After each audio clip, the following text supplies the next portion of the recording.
ভিডিওতে দেখা যায় বুবলির ছেলে শেহজাদ খান বীর টিভিতে কিছু একটার ভিডিও দেখছেন।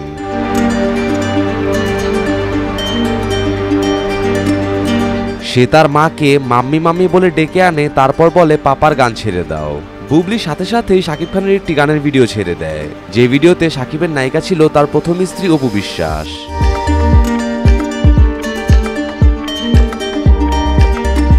বুবলি নিজেও বুঝতে পারেনি সে যে অপু বিশ্বাসের সাথে শাকিবের গান ছেড়ে দিয়েছে। প্রথমে ছেলে শেহজাদ খান বীর কিছু বুঝতে না পারলেও পরে জিজ্ঞেস করে বসে যে পাপার সাথে এই মহিলাটাকে।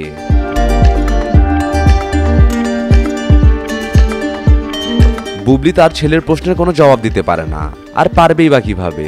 ছোট্ট ছেলে তো আর জানে না তার বাবার চরিত্র কতটা খারাপ।